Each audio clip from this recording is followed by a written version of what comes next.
सारी दुनिया को आज सजा दो कि अयोध्या में राम आए हैं, नगरी नगरी दीप जला दो कि अयोध्या में राम आए हैं।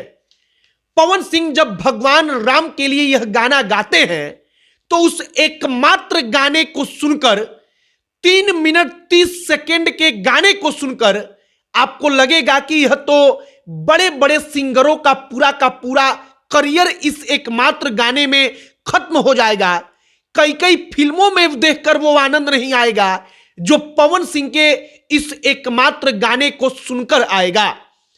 पवन सिंह का ये गाना उन बड़ी बड़ी फिल्मों पर भारी है जिन फिल्मों का डंका पीटा जाता है, लेकिन पवन सिंह के आवाज का जादू की पवन सिंह जब भगवान राम के लिए कहते हैं कि आज नगरी नगरी दीप जला दो कि अयोध्या में राम आए हैं, तो वो एकमात्र लाइन सुनकर हृदय को जो खुशी मिलती है, पवन सिंह का आवाज सुनकर जो हृदय गदगद होता है, उसकी खुशी कई कई फिल्मों की खुशी पर भारी पड़ जाएगी। पवन सिंह का गाना आता है तो गाना आते ही हमने खोला तो YouTube के ट्रेंडिंग सेक्शन में, और पवन सिंह का गाना आए और कोई उसको ट्रेंडिंग में जाने से रोक दे, इतनी कुंवत किसके पास? क्योंकि पवन सिंह के आवाज में वो जादू है कि वो किसी के रुकने से रुक नहीं सकता। आगे इसी पर बातचीत करेंगे इस गाने के बारे में। बाकी नमस्कार, हमारा नाम मोहित कुमार सिंह है और अब आइए इस गाने की कहानी पर। रामलला का अयोध्या में आगमन हो रहा है, हर कोई इसके लिए गाना गा रहा है। कमी थी तो सिर्फ पवन सिंह के आवाज की।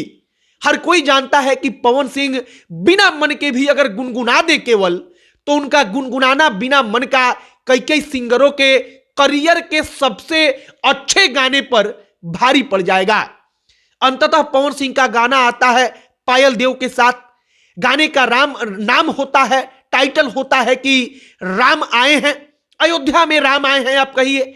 गाने का लाइन होता है कि जो पवन सिंह गाते हैं उस गाने का लाइन होता है कि मुझे तुम चरणों में प्रभु के रहने दो, आज तुम रोको ना नैना बहने दो। और इसके बाद पवन सिंह जब गाते हैं कि कितनी प्रतीक्षा नैनों ने की है, कितनी परीक्षा भक्तों ने दी है, सारी दुनिया को आज सजा दो, अयोध्या में राम आए हैं, तब आपको सुनकर लगेगा कि शायद इस आवाज में अगर गाना बने तो वो 3 मिनट 4 मिनट का ना बने, बल्कि 3 घंटा 4 घंटा का बने।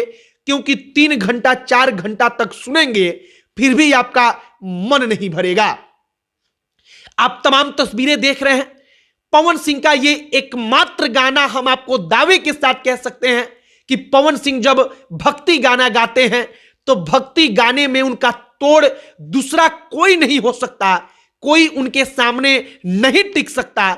और पवन सिंह का रोए ले रघुराई गाना का हम केवल नाम ले रहे हैं तो हमको पता है कि आप उस गाने के याद में खो जाएंगे। और उस वीडियो को सुनने के बाद, मतलब हमारा वीडियो देखने के बाद, आप जाएंगे और रोए ले रघुराई और पवन सिंह का नया गाना की राम आए हैं दोनों सुनेंगे।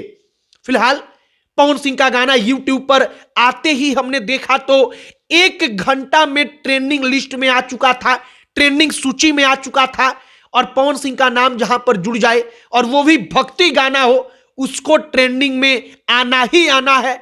और एकमात्र कमी जो थी हम भोजपुरियों के लिए, हम भोजपुरी सुनने वाले लोगों के लिए, कि पवन सिंह का आवाज एक ब्राह्म भजन में हमें सुनने को मिल जाए।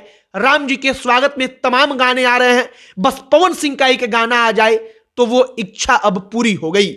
फिलहाल पवन सिंह का जो गाना है वो गाना जाकर YouTube पर सुनिए। अगर आपने सुन लिया है तो यहां पर कमेंट में लिखकर बताइए कि वाकई में पवन सिंह के आवाज का जो तोड़ है, क्या वो कोई दूसरा निकाल सकता है? अब आखिरी में हमारा नाम मोहित कुमार सिंह है।